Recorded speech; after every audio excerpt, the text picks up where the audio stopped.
All right, today we're taking a journey into one of the most remarkable and, believe it or not, surprisingly accessible natural wonders of the Himalayas. So get ready because we're going on a birding adventure through Nepal's incredible Langtang National Park. I mean, this quote just says it all, doesn't it? An incredible journey into a subtropical and alpine wonderland. It really captures the magic of the Langtang region, a place that honestly feels like you're stepping into a whole other world. And believe me, what a world it is. Just to give you a sense of the sheer scale we're talking about, the park is home to around 373 different bird species. 373. I mean, that is just an astonishing level of biodiversity packed into one single region. It's a true paradise for any nature lover out there. So let's get into it. A paradise next door. We're going to discover what really makes Langtang National Park a bucket list destination. You know, when you picture the Himalayas, you probably imagine this long, really tough journey, right? But here's the thing that makes Langtang so special. It's accessibility. It's just a 4-hour drive north of Kathmandu. Think about that. You can go from the chaos of a bustling city to this pristine wilderness in like half a day. And this place is vast. We are talking 1,710 square kilometers of protected land. It's this incredible mosaic of different worlds, all packed into one park. You've got tropical forests down in the lower valleys, shaped by the Trisuli River, and then you climb all the way up through alpine scrub to actual snow-capped peaks. Oh, and it's also home to the crystal-clear Gosainkunda Lake, a sacred pilgrimage site, just glistening at over 4,300 meters. Just amazing. Okay, this is it. This is where our adventure really kicks off. We're taking those first steps into the wilderness, leaving the roads behind and hitting the trail from Siabru village.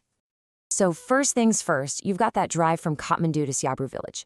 It's this really charming hillside place that's basically the gateway to the whole park. And from there, well, it's all on foot. We start trekking up to a place called Rimche, which is famous for being an absolute hotspot for birding. And this first part of the track, wow, it just throws you right into this lush, vibrant world. I mean, just picture it. You're walking through these dense forests of oak and blooming rhododendrons, you're pushing through thickets of bamboo, and all around you is the sound of cascading streams. It's that classic, perfect Himalayan foothill experience. But this is where things get really interesting. The ascent to the alpine. As we start to climb, the real transformation begins. We're heading into the high alpine zone, and trust me, everything. The landscape, the air, the wildlife, it all changes and dramatically. So we're starting our climb from Rimche, right? We're at 2,450 meters, deep inside those rich, dense forests of the lower valley. And then, as we climb almost a full 1,000 meters higher to Langtang village, you start to see it. The trees, they thin out. The landscape just opens up completely. And suddenly, you're in this rugged alpine terrain where you can just feel the vastness of the mountains around you. And here it is, the climax of the trek, reaching Kyanjin Gumpa. It's this serene Buddhist monastery sitting at almost 3,900 meters. And the reward for getting here? Absolutely breathtaking panoramic views of peaks like Langtang Lirang. It's this high-altitude world that's home to the region's most unique and specialized birds. All right, which brings us to the main event, doesn't it? Let's talk about Langtang's feathered jewels, the incredible birds that make this a truly world-class destination for any birdwatcher. These are the stars of the Himalayan skies. So with literally hundreds of species to see, what are the real stars of the show? You know, the headliners.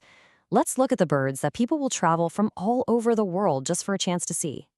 Okay, first up, we have to talk about the pheasants. And look, these are not your average birds. They are absolutely spectacular. You've got the Himalayan manal, Nepal's national bird, which is iridescent. It literally flashes with 9 different colors in the sunlight. And then there's the scarlet sacre tragopin, a true gem you'll find in the rhododendron forests. Just stunning. And then you have this guy, the ibisbill. This is such a unique sight. It's a wading bird with this long, down-curved red bill. And you only find it in one very specific place. Picking for insects along the gravel banks of high-altitude glacial streams. Spotting one of these is a really, really special moment. And of course, you can't forget the smaller jewels, like the fire-tailed misorns. It's this tiny, vibrant green bird that just darts through the alpine scrub, All you see is this little flash of fiery red on its tail as it zips by. It's a perfect little burst of color against all that rock and snow. Now, for those of you who love a real challenge, there's the Gould's shortwing. This bird is notoriously shy and elusive. It loves to stay hidden in the dense undergrowth. Honestly, just catching a glimpse of this little secretive beauty is a massive reward for any patient birdwatcher. And finally, soaring high above everything, you might just see the lammergeier, which you might know as the bearded vulture. We're talking about a wingspan that can get close to 3 meters. Watching this majestic raptor just glide effortlessly between mountain peaks, it's an unforgettable, almost prehistoric sight, truly awe-inspiring. But as amazing as all these birds are, the Langtang experience is about so much more than just ticking species off a list. The journey's true reward, it's about completely immersing yourself in this incredible environment. Because while you're out there looking for that Himalayan monal or the ibis-bill, you are sharing the forest with some of the most elusive and iconic mammals on the entire planet. This park is a sanctuary for the red panda, the Himalayan black bear, and yes, even the ghost of the mountains itself, the snow leopard. And this whole incredible experience unfolds over a really well-paced 6-day journey. It's pretty straightforward. Day 1, you arrive in Siabru village. You spend the next couple of days trekking up to the hotspot at Rimche and then reaching that peak at Gyeongjin by day 4. Then it's a scenic descent to Lama Hotel, and on day 6, you're back in Kathmandu. It's a perfect little loop.